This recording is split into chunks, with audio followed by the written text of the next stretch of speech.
As we just recently began the new school year at Addlestone Hebrew Academy, I've been thinking a little bit about the differences between the beginning of the school year and the beginning of the Jewish year, which begins in just under 2 weeks, with Rosh Hashanah coming very soon.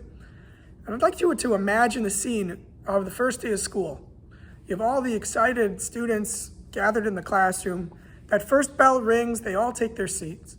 And imagine last year's teacher walking into the room and announcing to the class, "Good morning, everyone. It's your first day of school. I want to give you your report cards from last year." Now, I imagine the students would not like that very much. As they look at their report cards, really kind of takes the air out of the excitement of the first days of school, the excitement, the hope for a new year. Looking at last year's report card is really not the way that you'd start the new year. It's really how you would end the previous school year. And yet, in 10 days, Rosh Hashanah, and then 10 days of repentance, Yom Kippur, you have 10 days in the Jewish calendar of judgment. If it were you or I making the calendar, wouldn't you think to put the 10 days of judgment at the end of the year? Perhaps the last 10 days of the year, to reflect, to think about how the year went, to look at our report cards. But instead, God, the rabbis tell us, the year begins with judgment. Rosh Hashanah is not the last day of the year, but the first day of the year. The day of judgment is how we begin the year, like those students sitting in the classroom. We begin the year with judgment.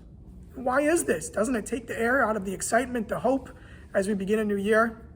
Rav Chaim Friedlander gives a beautiful explanation and points out that the judgment of Rosh Hashanah is not really about last year. It's not a report card. It's not to see how we did in the previous year, to just see, did we get an A, did we get a B, a C, or a D?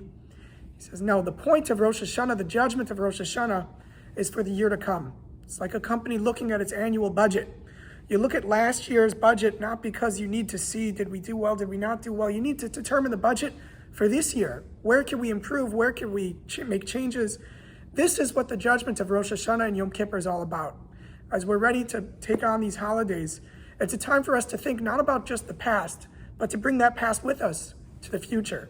It's not the end of the year that we're doing a report on the previous year, but looking at the report from the previous year in order to project and to look for areas of improvement in the year to come.